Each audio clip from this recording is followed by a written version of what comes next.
All right. Hello, and welcome to our sixth episode of Water Safety Wednesday with Falu and Marie. Today we're going to be talking about the Colins Hope organization, and Colins Hope is partnered with us for our International Water Safety Day Tread, which is May 15th. So make sure that you're continuing to look at our content on social media at INTLWSF, and make sure that you are reaching out to us with any questions, either through direct messages through these different forms, or if you want to email us at tread@drowningawareness.org, or you can also check out our websites.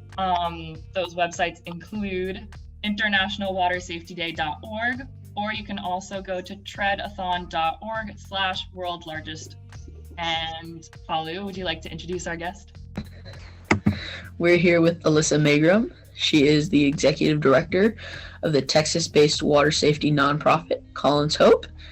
She has more than a decade of water safety and drowning prevention experience and serves in the leadership roles of the Texas Drowning Prevention Alliance, Safe Kids Austin, Central Texas Drowning Prevention Action Team, National Drowning Prevention Advisory Board, Face in Water, and is a co-founder of Families United to Prevent Drowning. Alyssa's 15-year-old daughter, Ella, went to preschool with Colin, and his drowning set her in motion as a water safety advocate. She is also competitive off-road triathlete and athlete ambassador to prevent drowning. Alyssa, thank you for joining us. Thank you for having me. And I apologize for the long-winded biography that you just had to read. It's okay. It's all good. And we love to share what you guys are accomplishing when we have guests here, and we have so many impressive people come and talk to us. So what we'd first off like to hear is maybe just sharing with us your journey with how you became involved with Colins Hope. Sure. And Falu, thank you. And you mentioned a little bit of it in my biography. So my daughter, who's now almost 16, went to preschool with Colin Holst. And this is Colin right there, that little guy right there in the goggles. And Colin was 4, and he drowned in a lifeguarded pool here in Austin, in Central Texas. And because my daughter and Colin went to the same preschool, when he drowned, it was suddenly a wake-up call to me as a parent of a young child that drowning was something that I needed to think about. I've been in the water all my life. I'm a competitive triathlete.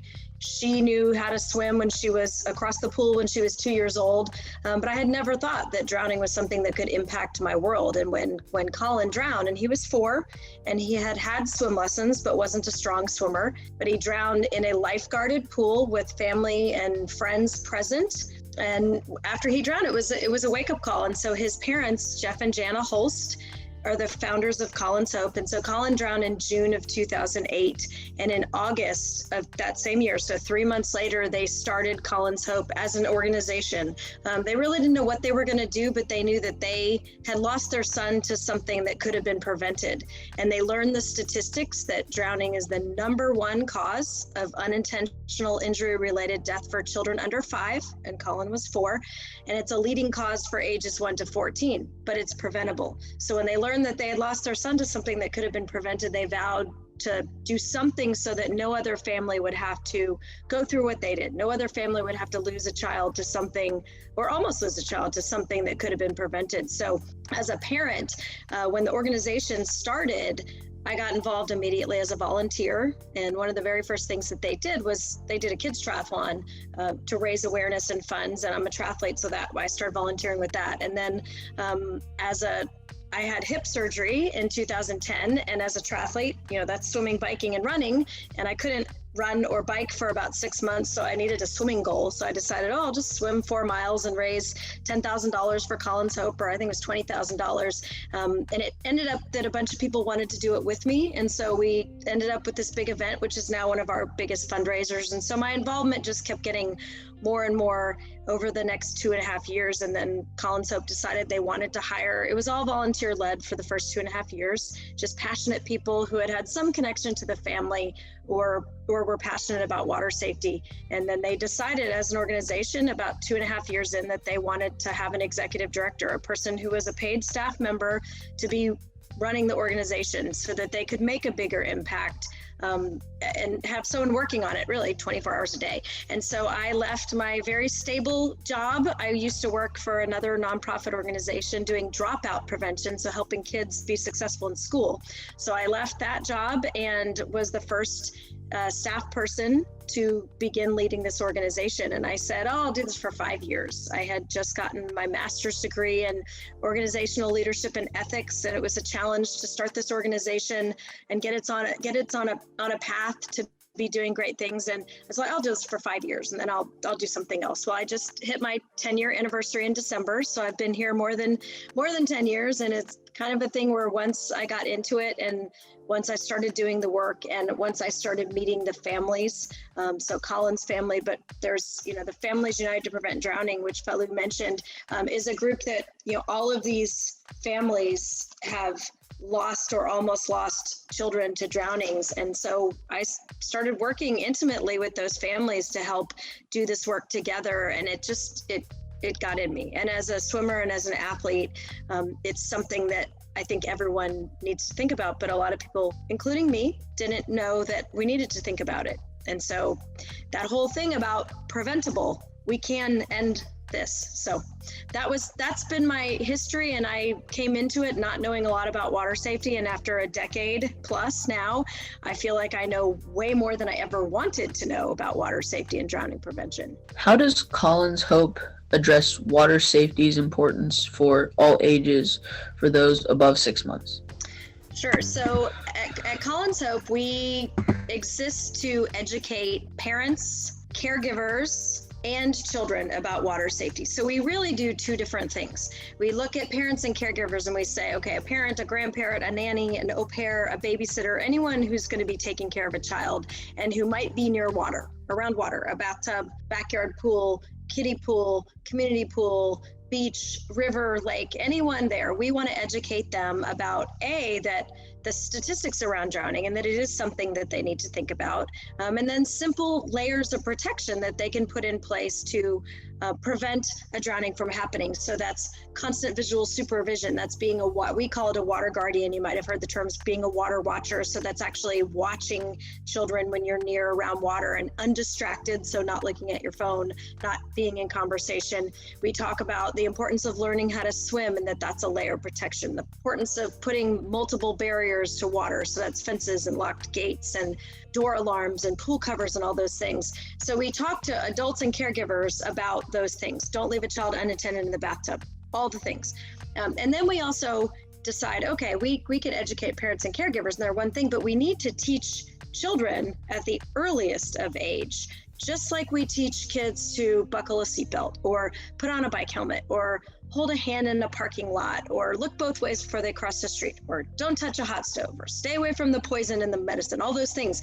We teach kids at the youngest age. Like if I asked you both, when do you remember learning those things? I mean, can either of you remember when you learned those things? Right? I can't either. And I think it was so early on that it just becomes ingrained in us. And what we want to teach parents and caregivers is that they need to talk to their youngest kids, just like they talk about water safety, just like they talk about something, all those things.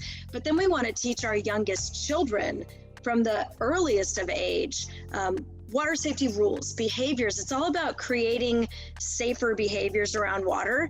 And we talk about it like, I don't know how old you are. I do know how old you are, Falu, and I'm almost 47. And when I was a kid, there weren't seatbelt laws, or they were just coming into play, right? So I was, as a child, didn't necessarily learn that I got in the car and had to put on a seatbelt. It was something I think I probably learned around 7 or 8 years old that started to change.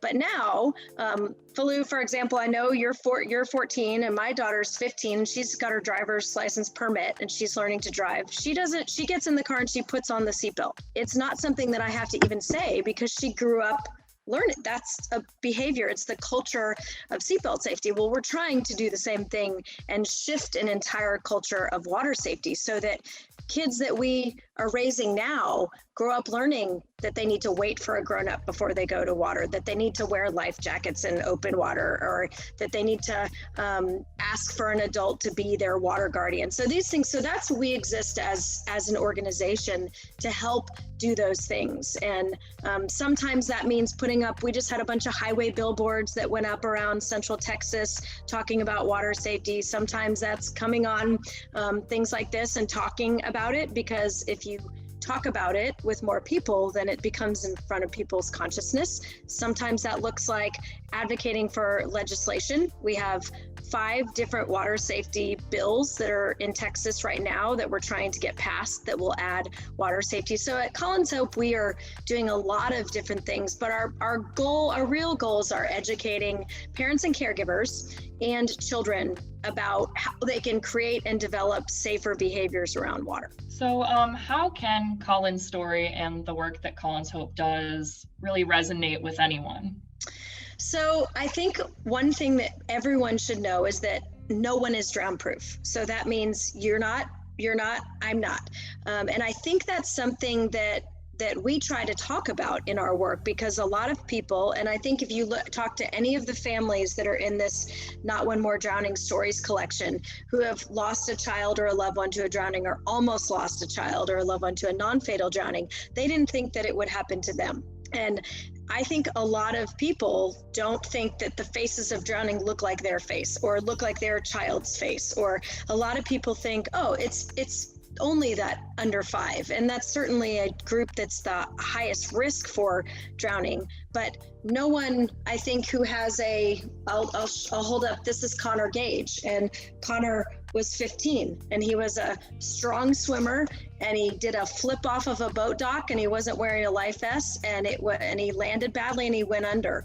And I know when I talked to his mom, Dana Gage, who has started an organization called the LV Project, Live, Love, Life Vest, that she never thought that. She thought, my son is 15 and he's a good swimmer, and this is not something I need to think about. And so I think what we try to get to resonate with people is that it can impact you, it can happen to your family, and it doesn't really matter.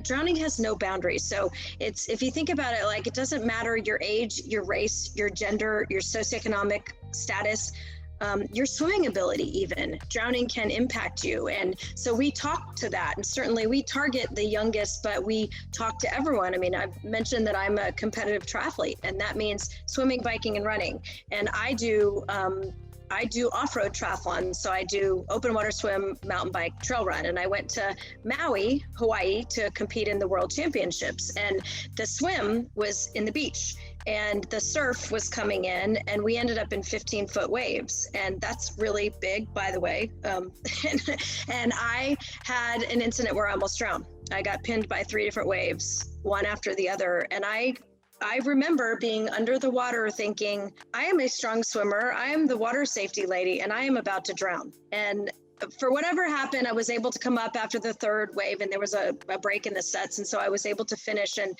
after processing that, it's like, wow, I am not drown proof. And so I think that's something that people, I hope, resonates with people. Back to your question, is that it really doesn't matter who you are.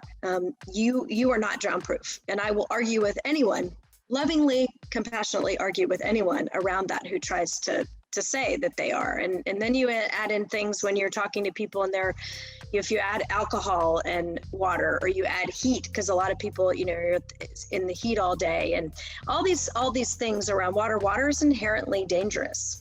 And while we love it, because I love it, but it's also dangerous. So I think I hope resonates with people, is it really doesn't matter who you are or how strong of a swimmer or all those things, you're not drown proof. Can you tell us about Colins Hope's educational material and bilingual book? Sure. Well, thank you for asking. I happen to have it right here. So this is, if I can hold it up, it's Colin and Friends, Wait for a Grown-Up, and it is in English and Spanish, so it is bilingual. And if you look at the cast of characters, they are very diverse. We tried to have diversity in race. We had diversity in age. ability, because that's something that we see in water safety, that books and things that are out there that doesn't always exist. And we decided the book has a really sweet story behind it. So when Colin drowned, his grandmother, his Grammy Joyce, was still alive. She has since passed away, but she dreamt of Colins Hope having a book. There's other water safety organizations that we work with that have books. So like Josh the Otter, they have a book, and the Zach Foundation has the polar bear who wouldn't swim, and Stewie the duck is out there. So there's water safety books. So Colin's grandmother wanted Colins Hope to have a book, and she came to me, and I believe it was like my first week on the job, and said, Alyssa, we need a book. And at the time I was like, we don't need a book. Like, everybody has a book. There's books out there. We don't need a book. We're going to do other things. And then she passed away of cancer about a year after that. And I've had her voice in my head for the last almost 10 years with just this constant, like, we need a book, we need a book. And we have a curriculum, which is a pre-K curriculum, pre-K, kinder, and first grade curriculum that can stand alone in a classroom. So you have swim lessons, and then we have this dry land curriculum, and we created these characters that are now in the book with the curriculum. And I'll talk about the curriculum a little bit later, but as we got the curriculum out, and then the pandemic happened last year, and we realized the curriculum that gets delivered in schools were online.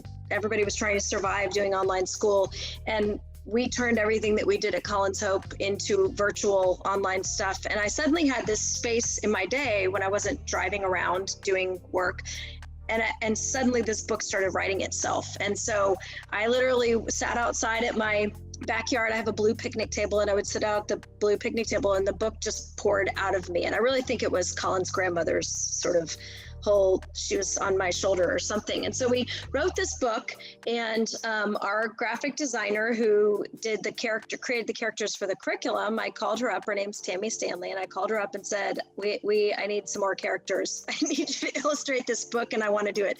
I want to do it fast. I want to put this out in the next few months. And so she took some of the characters, and I'll hold them up again because I think this is really important. So this is Colin's character right here. This is his family used to call him Buddy. So this is Buddy the Seal. This is Alexander, who's my program director, Jessica, her son, who is kind of our little longitudinal study. We've been raising him in water safety. He's 3, and he knows all of our curriculum, all the water safety rules. This is Colin's dad, Jeff. This is his mom. This is his Grammy Joyce. This is his sister. So all the characters, this little character right here, his name is Tristan. And Tristan is another little girl who we work with her family with the Miss Tristan Foundation. She drowned in their backyard pool hot tub a few years ago. So the characters in the book, a lot of them are real people.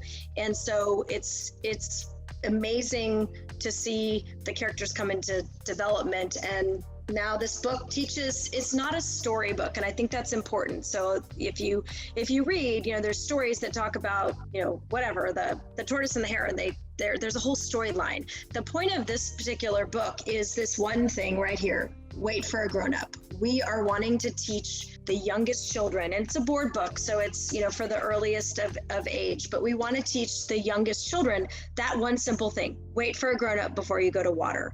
And so you'll hear that in the book over and over, and it's English and Spanish, so it's got both languages on there. And it was going to be a series of books, so we have 6 water safety rules in our curriculum, and we were going to do a book for each one. We've since changed that, and we're going to do another book that just has all the rules.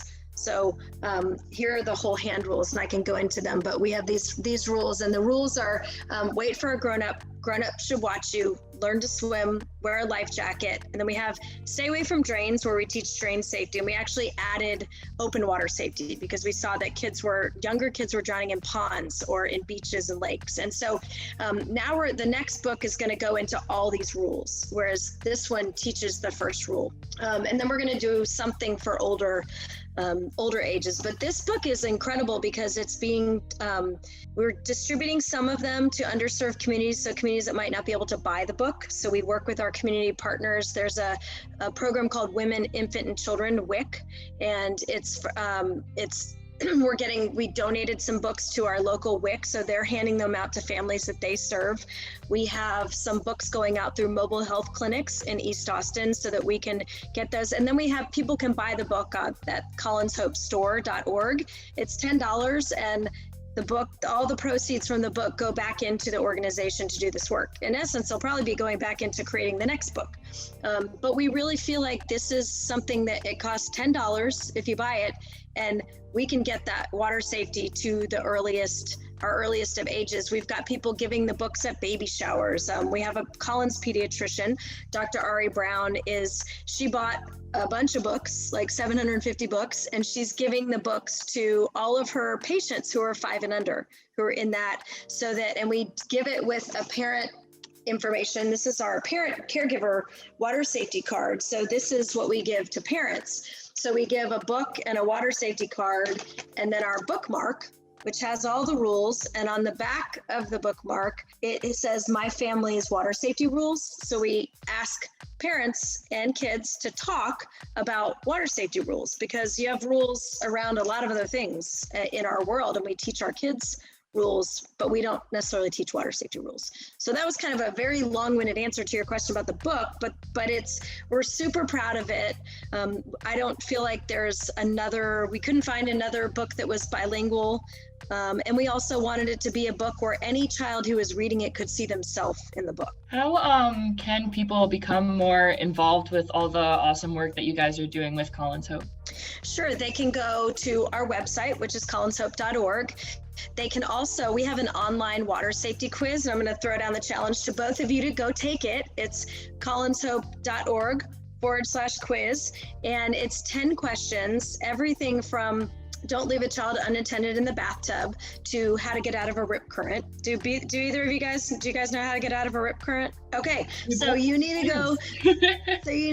Take the water safety quiz. But because anyone who goes to any kind of water where there might be a current, whether it's ocean or some lakes have currents, rivers have currents, knowing how to get out of a rip current is a life-saving skill. And I'll give you a hint right now. Our friends at the Great Lakes Surf Rescue Project, if you've ever heard stop, drop, and roll for fire safety, they say for rip current safety, flip, float, and follow. I say yell first, yell for help, but flip over, float on your back, and follow the current out, which you follow the current out by getting parallel to the shore. So if the rip current is pulling you this way, and the shore is like this, you want to get your body so that you're parallel to the shore. And if you don't panic, you'll float out of the current. So that's a hint for the question about rip currents. But you can go to our website and take that quiz, and you can share it on social media.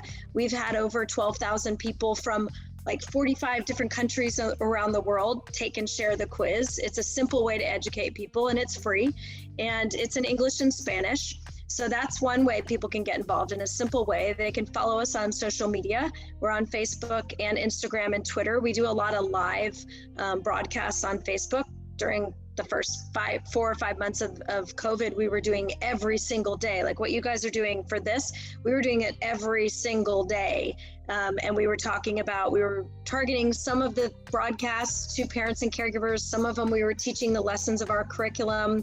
Some of them we were talking about pertinent information that was coming up, like if it was a holiday weekend or if we saw a drowning happen, we were speaking to that. So people can follow us on social media, share our posts, and we're trying out a new thing. So I was talking about the stop, drop, and roll. There's not really one for water safety. So we are coming up with one. So right now we're saying learn about water safety, talk about water safety, practice water safety, and then prevent drowning. Because if we get educated and then we share that education with someone else, whether it's a child or a friend or something, so we're talking about it, and then we're practicing safer behaviors around water, then we can prevent drowning. So, and we've got lots of ways. Of course, we accept donations of any size. I mean, we run on donations as a nonprofit.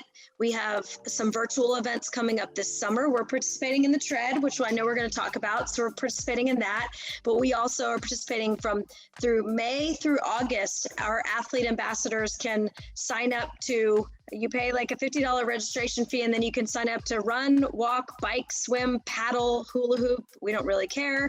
However many miles that you want to prevent drowning. And so you can raise pledges if you want, similar to the Tread, but you don't have to. It's just about moving for water safety. So people, wherever they are, can get involved in that. We have we call it the Got to Swim, which is, it's a 10K swim, and you can do it as like a solo or a 2-person or a 3-person relay. We're hoping we can get back to doing that in person on September 1st. So there's lots of ways. We've got lots of volunteer things that people that are more local to where we are in Central Texas. But yeah, there's tons of ways to get involved, and constantly social media is probably the best way, and taking the quiz and buying the book on the store. We have a water safety tip for today. It is buddy up, never swim alone.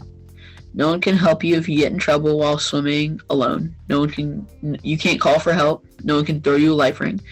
Adult supervision is of the utmost importance for safety of children. So can I say something about that tip? Because that's actually something that came up this morning. So when we say buddy up, first of all, make sure that your buddy also knows how to swim, because that's something that's important when we say that is, so for example, if I am afraid of the water and I'm a non-swimmer, then I would not probably be a good buddy for you to buddy up with. I might be able to call for help for sure.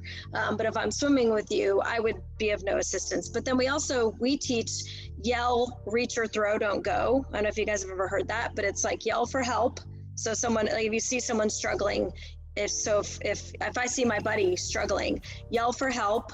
Reach or throw them something that floats, like your life ring you mentioned, but there's a lot of other things that if you don't have one of those, some other things that float, life jackets, coolers, anything that floats. And then don't go in after someone to rescue them if you're not a trained rescuer. And I just saw a report from our, so we're in Texas, and the beaches that are here is Galveston Island is one of our beaches that where a lot of people go to the beach. And I just saw a report this morning from our chief of the Galveston Beach Patrol saying how busy the beaches are already getting. Last week here in Texas, it was 97 degrees. So it's already, people are already getting in water. And the story was talking about how busy the beaches are, and for people to swim, go to lifeguarded beaches when they can, swim near lifeguards. Pay attention to the flags, the warning flags that are on beaches. A lot of times there's flags, red, yellow, green, double red. There's like a purple one for hazardous marine life, which also known as sharks, I believe, and other things.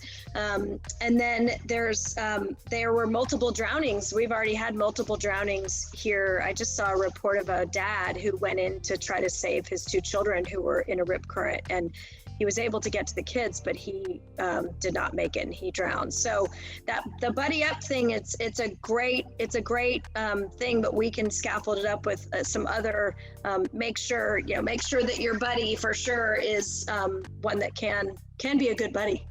How can we help everyone understand the importance of swimming in lifeguarded areas or swimming when there's an adult supervision? Great question.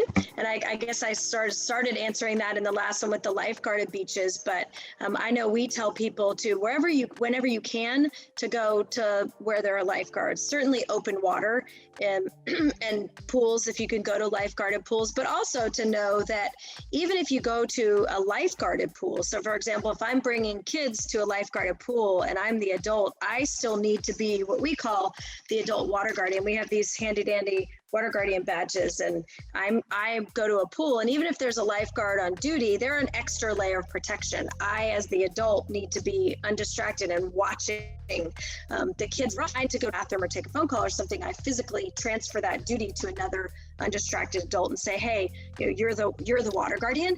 And I think a lot of times people can let their guard down around when they are near lifeguards, and understanding that lifeguards are that layer of protection. I do a lot of lifeguard in services, which means I go and I train lifeguards, and I tell Colin's story, and I talk to them about, well, first thing I do when I talk to lifeguards is I say, thank you for choosing a job that's a really important one and that holds a lot of responsibility because you're safeguarding lives. So that's the first thing that I say. And then I ask them, what are things that are challenges to your job, to lifeguarding the people that you're watching? And so many times they say things like adults not watching their kids, or kids who aren't abiding by the rules, or large groups of kids that come in from a camp or something like that, or they talk about how difficult it is to sit up in the lifeguard chair. And I don't know if either of you have been lifeguards, but sit up in the guard chair and either it's hot and dehydration and sometimes just getting zoned,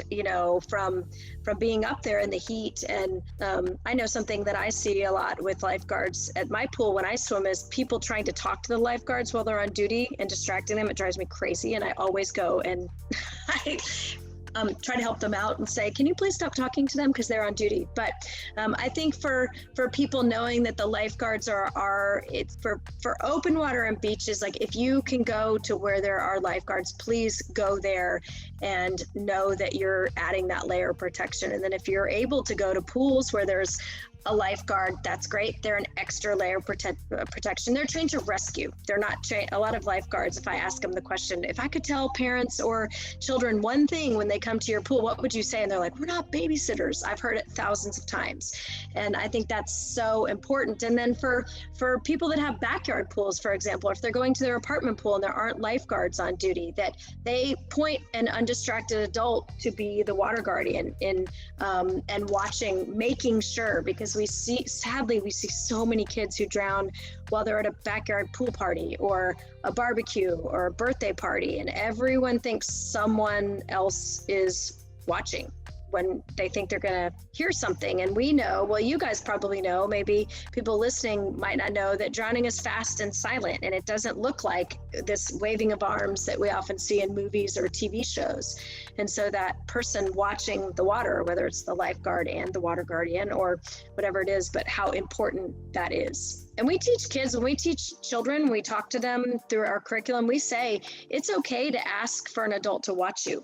If you're sitting at the pool, if you're playing in the pool and you see whoever your adult is, that they're on their phone or they're talking to someone else, that it's okay to politely ask them to watch you.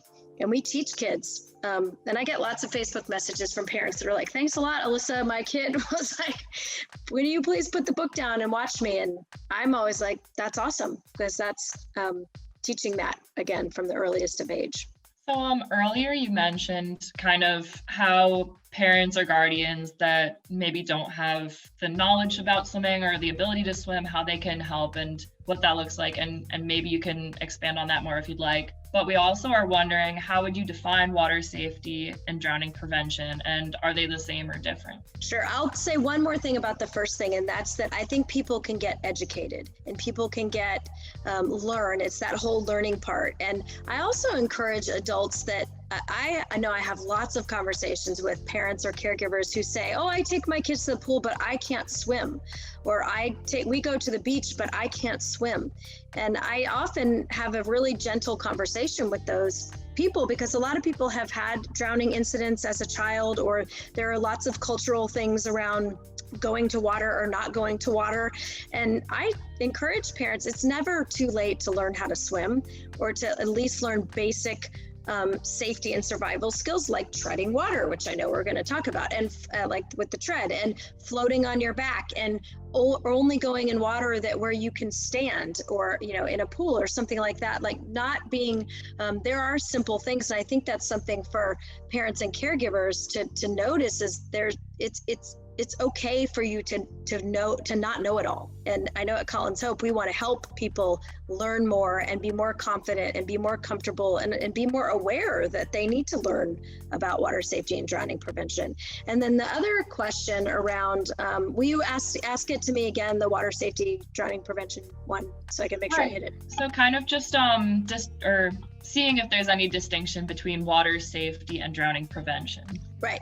Okay. So the way I think of that is water safety is learning the behaviors, learning the knowledge about how to be safer around water. So what are the dangers? What are the things when you're thinking about water? That's the concept of water safety. So what can we do ourselves? What actions can we take, whether that's learning to swim or wearing life jackets or all the things? The water safety pieces fit into all of that, ultimately to prevent drowning. So the water safety is the preventative side of things. So it's actually, if we learn the water safety, we talk about it, we practice it, then we can prevent drownings. And if we don't know all of that, we don't know anything about water safety, we don't know that water's dangerous. We don't know how to behave in water. And one thing, remind me, because I want to talk about the difference between like closed water, like pools and bathtubs, and open water. But if we don't learn all those things on the water safety side, then we can't prevent the drownings. So I think that water safety comes first to prevent the drownings. So it's actually the thing that can prevent drownings. What are some things that we can do now during the pandemic that do not include getting in the water to address water safety and drowning prevention? Nice question. Okay, so I think we can if we go back to that like learn thing, take in information. There's so many resources out there for people that have young little people in their world. Buy the Colin and Friends Wait for a Grown-Up book. Educate yourselves. Use the time to talk about it with our kids, our grandkids. Hey, and actually, I mean, right now we might not be able to. The swim lessons are happening in some places and not happening in other places to varying degrees. But people are still getting in water. People are getting in their backyard pools. I know here in Texas we have so many pools that are being built right now. We have people getting into our open water, into our lakes, into our rivers. So people are swimming.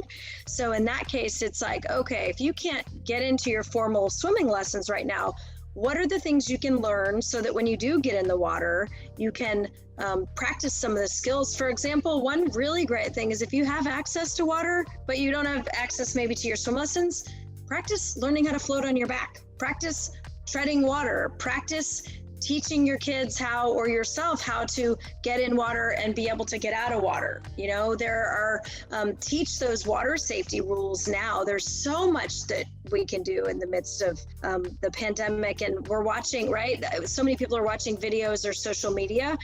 Go get on the internet and look for some videos on how to teach yourself how to swim. I mean, how to teach your child how to swim, and work with some of those things, because there's a lot of things out there, and the world is starting to open back up. I know, and we work with so many swim lesson providers, and people are being able to get back to doing that. And learning to swim is an essential thing. It's a layer of protection. And so looking at, okay, now it's time to start getting back to swim lessons and having those conversations. I think one thing that you can do, pandemic or not, access to water or not, is talk about water safety with your families and with your kids and with your friends, because that is the thing that's we talked about that culture of water safety, like excuse me, like the seatbelts. If we're starting that process now and having those conversations, we can bring it to something that we talk about at the dinner table. I don't know, wherever, in the car. So why is specifically treading such an important skill to learn? And also, why did Colins Hope decide to collaborate with the International Water Safety Foundation in order to do this world's largest tread? Sure. So I think there's a lot of things when we say learn to swim, like learning to swim. I mean, it's acclimating to water, being comfortable in water, being competent in water, being able to move in water, being able to, if you get into water, you don't mean to get into water, you fall into water, whether that's into a pool or off of a boat into open water, being able to get yourself back to safety. Or in the case of, say I'm out on a boat and say I'm not wearing a life jacket, which is not what we say to do. We say when you're on a boat, on a dock, whatever, put on a life jacket. But say I'm not, and I fall off the boat for whatever reason, I'm not intending to, and I find myself in the water and I need to wait for help, I can tread water, which is a skill that can keep me up above the water, can keep my head above the water, can keep my nose and my mouth out of the water, can keep me up so I can yell for help. It's a survival skill, and you can practice it and learn how to do it without expending a lot of energy, which then will give you that time where you can wait for someone to throw you something that floats, or wait for someone to rescue you, or whatever that is. You're able to keep yourself above water, and it's an important skill, a lifelong skill, just like floating on your back. I mean, I think those two things go hand in hand in terms of basic skills that we want people to be able to have in their toolbox, your life toolbox, right? So I can tread water, I can ride a bike, I can float on my back, I can whatever. Because it is, if you find yourself in water and you weren't intending to be, or even if you were intending to be, but something happens, you can keep yourself above water. And so that's why treading is an important skill to learn and to practice and to have. And it's good exercise too, because you're moving your body. So there's the physical well-being of it all. And then Colins Hope chose to participate because we want to partner with great organizations like the International Water Safety Foundation. And we want to promote things that are getting people to talk about. So raising awareness for water safety and drowning prevention, giving people an action, something that they can do to participate. I know for us, I'm treading myself. I'm going to tread with some lifeguards. I'm going to give away my location of where I'm treading, but as a fundraiser, we do these rubber duck races where we race, people sponsor ducks, and we race the ducks in places like down water slides and in the river. And we're racing ducks on May 15th, which is the world's largest tread day and International Water Safety Day.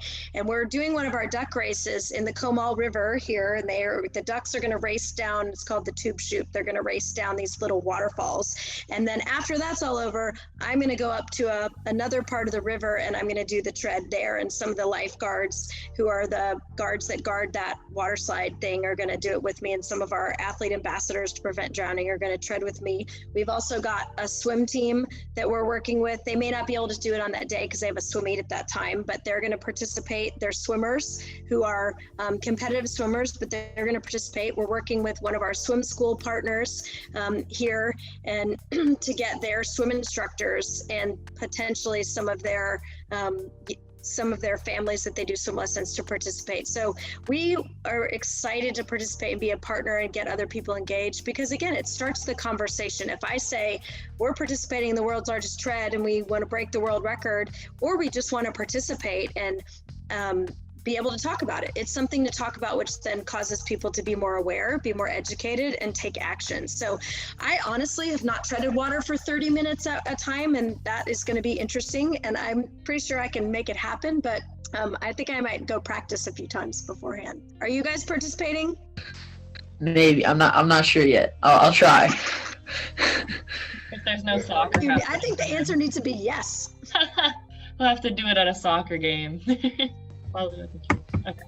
What are your hopes for future of water safety and drowning prevention? Well, if I had to say, my ultimate dream is that we would never have another drowning. We would never have a family lose their son, their daughter, their child, their brother, their sister, their nephew, their niece, to a fatal drowning. I would love for there never to be another non-fatal drowning where we have a person or survive a drowning incident and their family, they're impacted, whether they are, even if they're miraculously okay. But a lot of non-fatal drownings, there's a brain injury and there's hardship, emotional trauma, all those things. So I would love for there never to be another one of those. I would love, I am also realistic that I want to have that vision, and that's our ultimate vision, that no one drowns. But my hope is really that over the next, so I've been doing this as the executive director for over 10 years. I would love to be 10 years down the road and see Alexander, who's my program director, Jessica Brown, her son, who's 3. When he's 13, I would love to see a generation of kids that know what he knows. They know that they need to wait for a grown-up before they go to water. They know how important it is to learn to swim. They are not protesting wearing life jackets in open water. I would love to see that cultural shift happen, just like we saw with the seatbelts. That's a dream of mine, and I do believe that we can do it. I watch, and like I said, he's like our little longitudinal study, because we started talking to him about water safety before he could talk. I have video of him learning, using our curriculum when he was still wearing diapers. So he was at 1.5, I think, and he was reciting the rules. And if you ask him, what do you need to do before you go to water? He'll say, wait for a grown-up. And I have a great story about my, this book.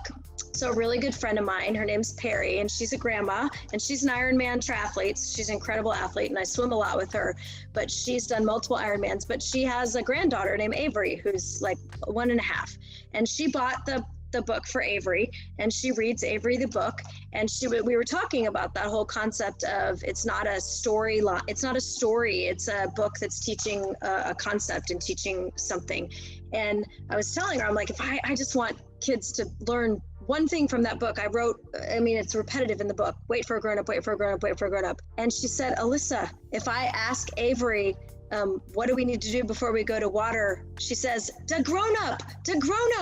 That's what she says. And that right there, solid, because that's what we want. And so I feel like I really do. The dream is that we will raise kids from the ground up to learn about water safety, just like we teach them not to touch a hot stove or to wear seatbelts. And then I also have a dream that parents and caregivers, whether it's a parent or a grandparent or a nanny or a babysitter or a sibling who's, you know, hanging out with their younger siblings, that we are teaching safer behaviors around water, that we have 15-year-olds, 16-year-olds that go to the lake and they will put on a life jacket because they know that it's a layer of protection and that they know that they're not drown proof. So those are my big hopes and dreams. I actually do feel like those are achievable, but they're stretch goals. And I think it's going to take us working together, everyone in the pool, so to speak, everyone in the water working together to do it, because together we can do more. We can have more conversations, we can have more action, we can have more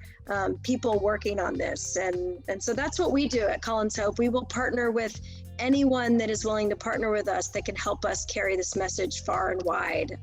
Again, because drowning is fast, drowning is silent, but drowning is preventable. Alyssa, thank you so much for talking to us about water safety and also talking to us about Colins Hope, especially as you guys help us. We're getting closer to International Water Safety Day. So you were talking about sharing videos. So to anyone watching, make sure you're sharing your videos with us, tagging us at INTLWSF. And again, in terms of resources, what you guys can reach out to, it's anywhere through our social medias at INTLWSF.